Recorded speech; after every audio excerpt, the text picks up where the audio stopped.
Hi, I'm Lindsay. I'm going to be talking a little bit about job satisfaction at work. So, did you know that the average American spent around 1,700 hours in the year of 2014 working? And in addition, the majority of Americans, around 52.3%, are unhappy at work. And that's according to a report by the Conference Board in the New York based nonprofit research group. It's safe to say that Americans are spending a lot of time at work in a place that they don't necessarily enjoy. So, according to some of my studies, there are a few reasons why I see hard work resulting in dissatisfaction during our work days. So, the first is that people just aren't recognizing the type of business that they are in and how it operates, and so they don't know what they should or what they can expect from it. The second is that Americans are starting up new businesses, they're working hard, and then they're failing, and they just don't realize the demand, the time, and the money that starting their own business takes. The third is geared single-handedly toward women. So many women still feel the pressure of the glass ceiling in the professional work environment, and while not significant numbers among men, 26.1% say they're satisfied with their promotion prospects, as compared to 20.1% of women. There are plenty of other factors that go into how much Americans work and their job satisfaction, but I wanted to focus on those three aspects and explain how those factors may play a role in the issue.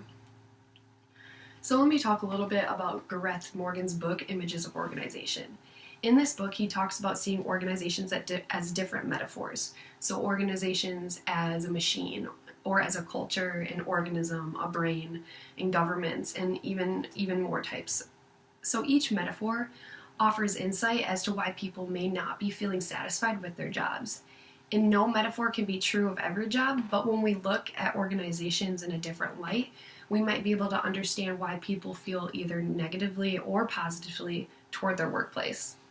So let's take organizations as machines, for instance. Work usually gets done very quickly, and you can create the same product over and over again. However, machines can have human effects. So let's say that you were a part of an assembly line, pushing a button every 5 seconds. That's probably not very fulfilling. So let's take another look at a different type of metaphor. An organization as an organism. So organisms are living things, and we realize the importance of personal relationships and codependence in that metaphor. However, there is a fear of overdependency and a fear of organisms having all of the same needs. So it's easy to get confused or overwhelmed with everything that occurs in an organization. And if employees do not feel safe, secure, valued, appreciated, paid enough, so many different factors, job satisfaction will fail. And with how complex and insecure we can be as humans, it's no wonder that we work so much and yet still do not feel satisfied and like what we are getting what we want out of it. So let's take a look at my second point, entrepreneurship. The second textbook I read was based solely on starting a business. And did you know that 72% of adults consider starting their own business? And I've never started my own business. However, I do know that there are many characteristics such as hard work, time, and money that it takes to start one. You're your own boss, you have employees to handle, you pay all the bills, you make your own marketing plan, you make your own business plan, and you have to do everything for that business, especially at the startup. So if you don't have the means to outsource all that work, you're probably going to feel pretty overwhelmed, and it could actually cost you your business as well.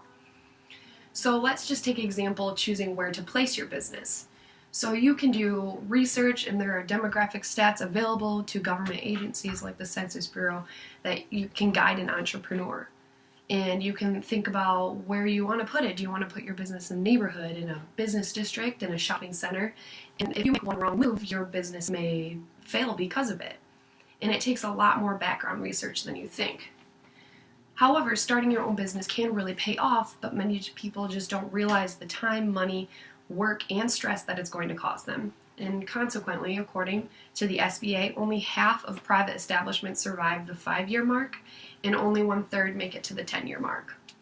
So if you're a man, you can stop listening right now. However, if you're a woman, there is another reason why women may be a little more dissatisfied with our work environment than men.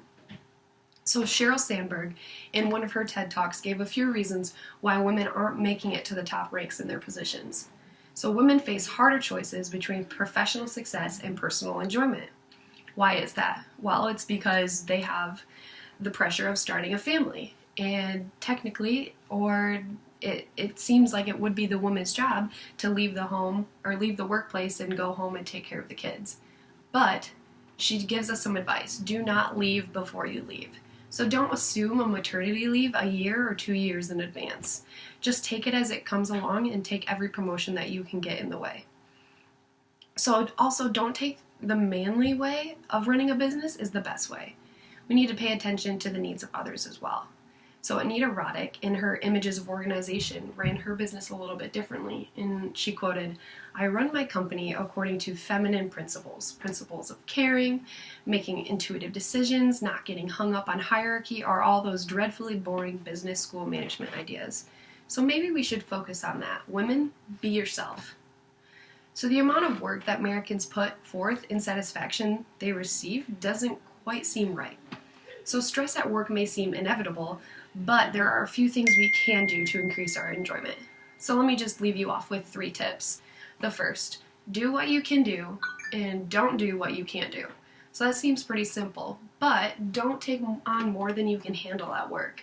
Being overwhelmed at your work will never cause job satisfaction. The second, though, is to take what you can get. If you're not feeling overwhelmed at work, take on more projects. Take on something more that you can help. Because making accomplishments that you can feel proud of will help increase your job satisfaction as well. And then thirdly and lastly, try to find something that you love. If you can't be doing a job that you love, try to find what you are good at within that job and then focus on your strengths in that. Thank you.